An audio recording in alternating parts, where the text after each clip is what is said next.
Hola, buenos días. Jueves 25 de junio. ¿Cómo pasa el tiempo, verdad? Hoy vamos a terminar, porque tampoco quiero aburriros y cansaros, el tema de el título tercero de la Constitución. Nos falta la parte final, sería el capítulo segundo dentro de este título tercero, y sería hablar un poco de lo que son las leyes orgánicas, las leyes ordinarias y sobre todo la legislación delegada, es decir, los decretos legislativos, los decretos leyes y después un poquito el proceso de elaboración de la ley. Para terminar con lo que son los requisitos más bien formales, finales, que son la sanción, promulgación, publicación y entrada en vigor. Gracias. Vamos a tratar el tema que hemos comentado esta mañana acerca de la última parte, capítulo segundo, elaboración de las leyes. No puedo obviar el primero de los artículos, que es el artículo 81, aunque sé que en la primera sesión que se hizo ya se habló un poquito a propósito del principio de jerarquía normativa. Con lo cual tengo que empezar hablando un poquito de como ley orgánica y ley ordinaria. La ley orgánica sería una ley que se aprueba por mayoría absoluta en una votación final sobre el conjunto del proyecto, y las leyes ordinarias pues serían el resto, se aprueban por mayoría simple y se refieren a materias no delicadas de la Constitución. Esto es, la ley orgánica sería su objeto los derechos fundamentales, el régimen electoral general, la aprobación de los estatutos de autonomía y demás previstas en la Constitución, y el resto se dejaría para la ley ordinaria. Con esto suficiente, puesto que ya se habló en su momento. Ahora vamos a ver otro tipo de normas con más, cuando estuvimos viendo el principio de jerarquía normativa, pero lo vamos a ver con un poquito más de detalle. Por ejemplo, tenemos como supuestos de legislación delegada los decretos leyes, los decretos legislativos, ¿vale? Los decretos legislativos pueden ser textos articulados y textos refundidos, según que, según que las cámaras, debido al intenso trabajo legislativo, deleguen en el gobierno la facultad de dictar una norma con fuerza de ley. Puede tener como objeto refundir varios textos en uno solo, como también puede tener por objeto armonizar y digamos que mejorar la lectura, actualizar, etcétera, etcétera, la legislación.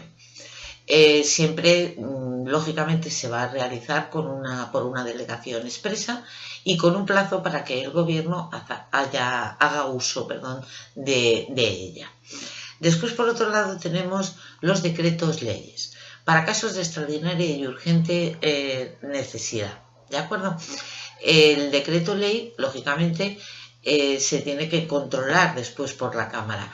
¿Quién controla ese decreto ley? Bueno, pues el Senado no, pero el Congreso sí. Se somete a debate y votación en el plazo de los 30 días, si es que el Congreso no está ya reunido, porque si no se haría inmediatamente.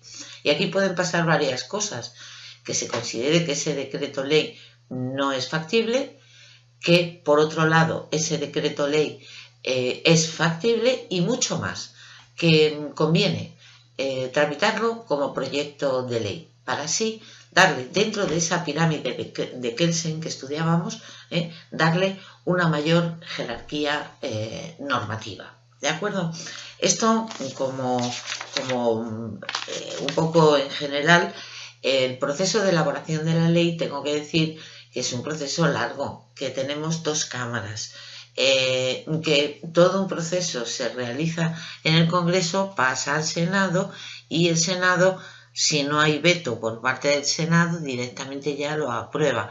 Quiere decir que cuando os he hablado de lo que es los decretos legislativos, es un poco por ahorro legislativo, y porque se trata de materias que no afectan a las instituciones básicas del Estado, es decir, que no exigen una ley orgánica. Después de tramitado, sea por una vía ordinaria o sea por una vía más bien rápida, como es este caso de los decretos legislativos, después de tramitado todo el proceso legislativo, tendríamos unos requisitos finales que son esenciales, ¿vale?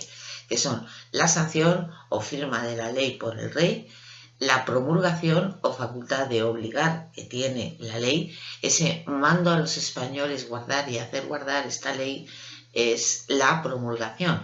En ambos casos, tanto la sanción como la promulgación se realizan en unidad de acto por el jefe del Estado.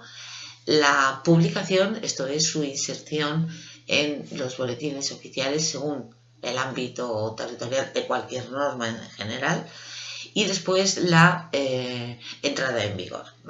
En principio la regla general la señala el Código Civil, ya en ese sentido nos lleva de la mano diciendo que entrarán en vigor a los 20 días si en ella, en la ley, no se dispone otra cosa, que puede ser al día siguiente, el 1 de enero, dentro de 3 meses. Cuando veáis este tipo de situaciones, que la ley no entra en vigor inmediatamente, eso se debe a que hace falta un reglamento o hace falta modificar el reglamento que desarrollaba la ley. Y lógicamente hay que dar tiempo al gobierno o a los órganos administrativos, a la Secretaría General Técnica de los ministerios, a elaborar esa norma de aplicación y desarrollo. Bueno, espero que os haya recordado un poquito y que os haya ayudado este pequeño discurso acerca de las Cortes Generales. Ya con esto finalizamos este título y vamos a seguir, pero ya con otros temas constitucionales, pero ya a partir del título cuarto. Gracias.